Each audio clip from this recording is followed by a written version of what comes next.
আচ্ছা, কখনো কি এমন মনে হয়েছে যে কোনো একটা অদৃশ্য শক্তি যেন নিজের সময়, মনোযোগ আর শক্তি সবকিছু শুষে নিচ্ছে? আজকে আমরা ঠিক সেই অদৃশ্য শিকলটা ভাঙার পথ নিয়েই কথা বলবো। চলুন দেখি কিভাবে পর্নোগ্রাফির চক্র থেকে বেরিয়ে এসে নিজের ইচ্ছাশক্তি আর জীবনের লাগামটা আবার হাতে ফেরানো যায়। এই কথাটা দিয়ে শুরু করাটা খুব জরুরি। দেখুন, আজ কেউ যেখানেই দাঁড়িয়ে থাকুক না কেন, এটাই কিন্তু গল্পের শেষ নয়, বরং এটা একটা নতুন অধ্যায়ের শুরু। এই মুহূর্তটা হেরে যাওয়ার নয়, ঘুরে দাঁড়ানোর। এখান থেকেই কিন্তু নতুন যাত্রাটা শুরু হচ্ছে। তো যে কোনো সমস্যা সমাধানের প্রথম ধাপই হল সমস্যাটাকে চেনা, তাই না? চলুন প্রথমে এই অদৃশ্য শিকলের চক্রটা বোঝার চেষ্টা করি। মানে এটা ঠিক কিভাবে কাজ করে আর কেনই বা এটা থেকে বের হওয়াটা এত কঠিন মনে হয়।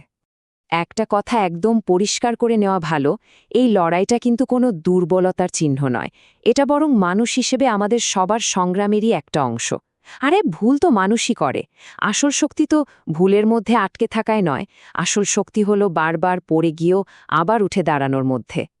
এই চক্রটা ঠিক এই রকম। একদিকে থাকে কয়েক মুহূর্তের একটা সাময়িক আনন্দ, আর অন্যদিকে ঠিক তারপরেই ঘিরে ধরে গভীর অপরাধবোধ, হতাশা আর আত্মবিশ্বাসের অভাব। মানে ওই অল্প সময়ের আনন্দের জন্য যে মানসিক মূল্যটা দিতে হয় সেটা কিন্তু অনেক অনেক বেশি। এখন নিজেকে এই প্রশ্নটা করার সময় এসেছে। আচ্ছা, মানুষ কি আসলেই এমন একটা জীবনের জন্য তৈরি যেখানে বারবার একই ভুলের চক্রে ঘুরপাক খেতে হবে? এই একটা প্রশ্নই কিন্তু ভেতর থেকে পরিবর্তনের জন্য জাগিয়ে তুলতে পারে। সমস্যার কথা তো অনেক হলো, এবার একটু অন্যদিকে তাকানো যাক। চলুন দেখি এই শিকল ভাঙার পরে জীবনটা ঠিক কতটা সুন্দর হতে পারে। চলুন সবাই মিলে একটা উজ্জ্বল ভবিষ্যতের ছবিটা একটু কল্পনা করি। একবার ভাবুন তো, এই অভ্যাসটা ছেড়ে দিলে কি পাওয়া যেতে পারে? ফোকাসটা একদম ধারালো হয়ে যাবে, আত্মবিশ্বাস ফিরে আসবে আর নিজের প্রতি সম্মানও জন্মাবে। আর যখন মনটা একদম পরিষ্কার থাকবে, তখন জীবনের বড় লক্ষ্যগুলোর দিকে এগিয়ে যাওয়াটা কি অনেক সহজ হয়ে যাবে না? আসলে মূল কথা হলো এটাই, যখন মনটা অপ্রয়োজনীয় জঞ্জাল থেকে মুক্ত থাকে, ঠিক তখনই বড় কিছু করার আসল দরজাটা খুলে যায়।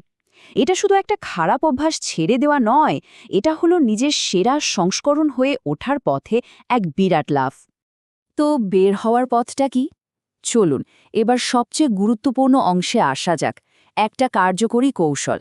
আমরা এমন একটা পরিষ্কার পরিকল্পনা নিয়ে কথা বলবো যেটা আজ থেকেই কাজে লাগানো সম্ভব, আর এই প্ল্যানটা কঠিন পথটাকে অনেকটাই সহজ করে দেবে। মুক্তির জন্য এই ৩ ধাপের কৌশলটা দারুণ কাজের। প্রথম ধাপ, নিজের ট্রিগারগুলো চিহ্নিত করা। মানে ঠিক কোন পরিস্থিতিতে বা কী কারণে এই ইচ্ছেটা জেগে ওঠে। সেটা কি একাকিত্ব নাকি স্ট্রেস? কারণটা খুঁজে বের করাটা খুব জরুরি। দ্বিতীয় ধাপ, নিজেকে ব্যস্ত রাখা। মনকে খালি রাখা যাবে না, ভালো কোনো কাজে ডুবিয়ে দিতে হবে। আর ৩ নম্বর ধাপ, একটা পরিষ্কার লক্ষ্য ঠিক করা। যখন চোখের সামনে একটা বড় লক্ষ্য থাকে, তখন এই ছোটখাটো প্রলোভনগুলো এমনিতেই গুরুত্বহীন হয়ে পড়ে। নিজেকে ব্যস্ত রাখার জন্য এখানে কিছু চমৎকার উপায় দেওয়া আছে। যেমন ধরুন, শরীরচর্চা করা, ভালো বই পড়া, নতুন কোনো স্কিল শেখা বা পরিবার ও বন্ধুদের সাথে সময় কাটানো। এইগুলো কিন্তু শুধু সময় কাটানোর জন্য নয়, এগুলো মনকে ভালো জিনিস দিয়ে ভরিয়ে তুলবে আর নেতিবাচক চিন্তা থেকে দূরে রাখবে। সব কৌশল আর পরিকল্পনার পেছনে কিন্তু একটাই জিনিস কাজ করে, আর সেটা হলো নিজের ইচ্ছাশক্তি। চলুন এবার দেখি কিভাবে ভেতরের শক্তিটাকে কাজে লাগিয়ে জীবনের নিয়ন্ত্রণটা পুরোপুরি নিজের হাতে ফিরিয়ে আনা যায়। এই লড়াইটাকে একটা যুদ্ধের মতো করে ভাবুন, আর নিজেকে একজন যোদ্ধা হিসেবে। ইচ্ছাশক্তি হলো একটা পেশির মতো। যতবার কোনো প্রলোভনকে না বলা হবে, ততবার এই পেশিটা আরও শক্তিশালী হয়ে উঠবে।